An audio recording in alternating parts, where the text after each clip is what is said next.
I have a couple of more letters I want to read to you from a couple of U.S.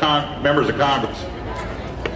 One is a dear friend of all of you, whether you know it or not. She's made several trips to Texas for different events concerning the Trans-Texas Corridor and the North American Union. Dear friends, thank you for your efforts to bring attention to the ill-conceived North America Free Trade Agreement Superhighway and the Security and Prosperity Partnership from which this idea came. I appreciate knowing of your gathering today, but regret I cannot personally attend.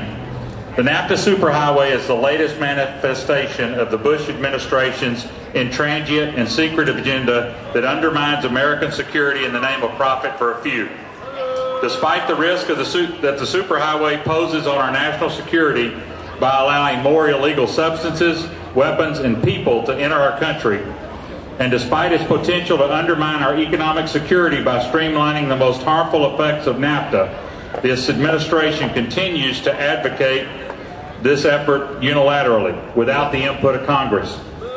We know that due to NAFTA, we already have tremendous problems with additional illegal drugs and illegal immigration in large regions of our country, much of it being transported in vehicles coming from the border.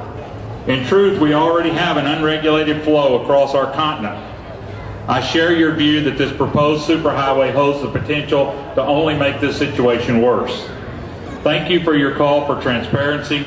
Thank you for supporting honest disclosure of the interests involved in the Security and Prosperity Partnership. This is one member of Congress who agrees that we need not worsen the fallout caused by NAFTA with another sweetheart deal for special interest and private agendas. In solidarity, Marcy Kaptur, Congresswoman from Ohio. Those of you who haven't seen or heard this woman, she is remarkable. I visited her in Washington in July. Didn't have an appointment before I went up there. Got an appointment with her in the last 15 minutes of the day before she was supposed to leave, get on a plane, and go back to her district.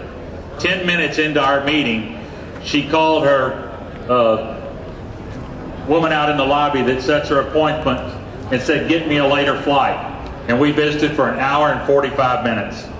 She wants to be here. She is dead set about stopping this Trans-Texas Corridor NAFTA Superhighway, exposing this president and his Security and Prosperity Partnership Agreement, and she wants to get rid of NAFTA. The last one that I have for you is probably the most disheartening, considering the speeches that we've heard today, and we just received this, and it's from Congressman Ron Paul.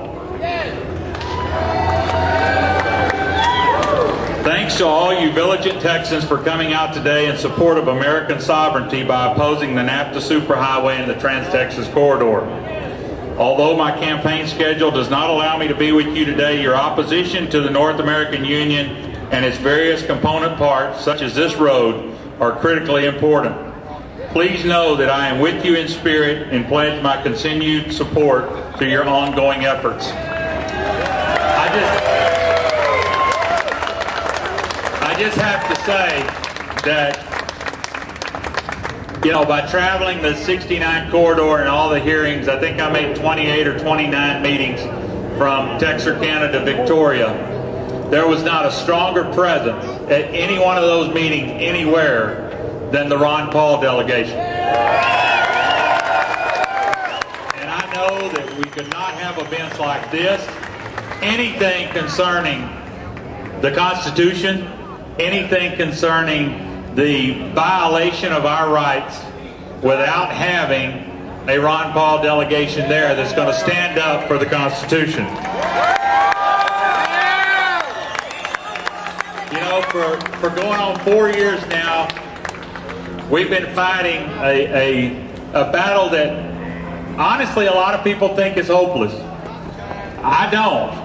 I wouldn't have given up 4 years of my life from my family and my business and anything else if I didn't think it was something we could defeat. Well, luckily, there's some people that's been doing a lot of work and looking at our laws and looking at statutes within our laws and reviewing what our forefathers here in Texas developed many years ago And a statute has been found that allows for the formation of an entity within a council of government region.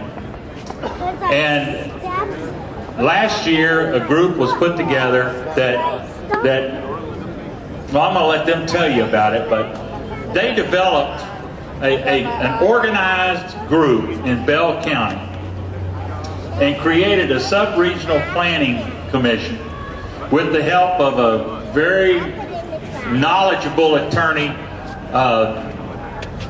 Fred Kelly Grant in Idaho, and with a man and woman that's here somewhere in the crowd today, Dan and Margaret Byfield with the American Land Foundation.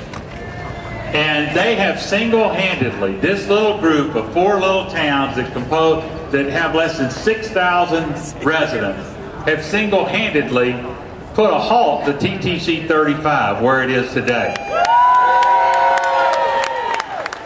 With the help of these 2 people that are fixing to talk to you, and the Byfields, and Mr. Grant, Texas Turf sponsored a workshop a couple of weeks ago in Lufkin, Texas, and we invited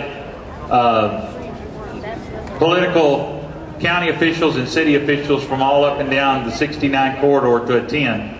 And we put on a workshop with a booklet of step-by-step of how to form these commissions. And I am here to tell you today that by the end of the month, we hope to have 3 or more of these commissions formed along the TTC 69 corridor and put this baby to rest. And this is nothing devious. This is using our own laws to protect us.